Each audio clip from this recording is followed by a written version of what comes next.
C'est pas du tout mon expérience. Moi, par exemple, depuis le début de la crise, j'ai une parole publique et je suis extrêmement critique à l'égard des politiques des gouvernements européens de manière générale. Je trouve que le gouvernement belge a extrêmement mal fait son job, en France pareil aussi.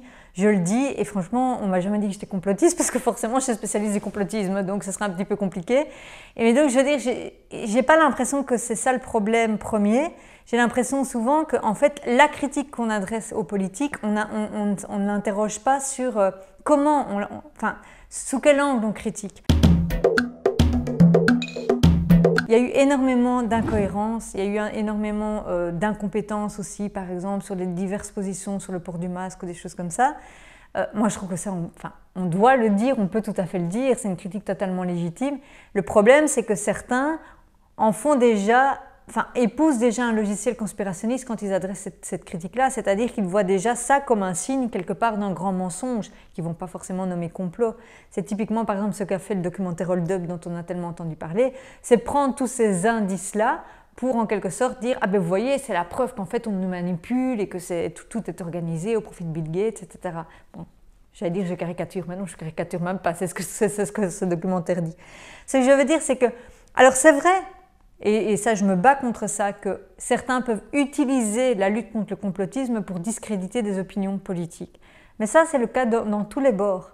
Vraiment, malheureusement, actuellement, beaucoup de gens s'accusent de complotisme, etc., pour discréditer l'adversaire. Parce qu'on est dans une époque de discrédit. On est dans une époque où on préfère discréditer quelqu'un plutôt que de débattre sur le fond. Ça, c'est un gros problème actuel. Et moi, je le vois bien, quand je critique, par exemple, les politiques européennes, je sais très bien que je dois faire gaffe à tout ce que je dis parce que je risque de me faire récupérer très très vite par les conspirationnistes. C'est-à-dire qu'effectivement, on est dans un contexte où la critique politique, elle doit être plus droite et plus ajustée que jamais.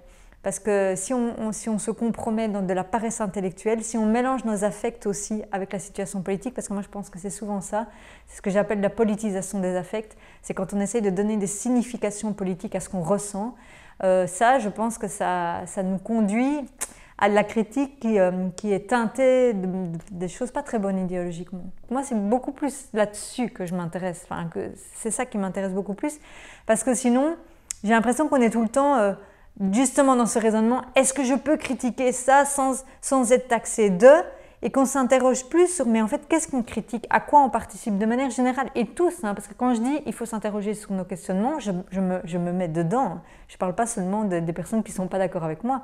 Je pense qu'on doit tous s'interroger sur les questions qu'on se pose, en fait, d'où elles viennent. C'est très rare que les questions viennent vraiment d'une profonde réflexion philosophique. Généralement, elles viennent parce qu'on les voit passer 10 fois sur Facebook, par exemple, et qu'à un moment donné, on se dit « Ah ben ça doit être un débat vachement important ». Et donc ça, je trouve qu'on ne l'interroge pas assez.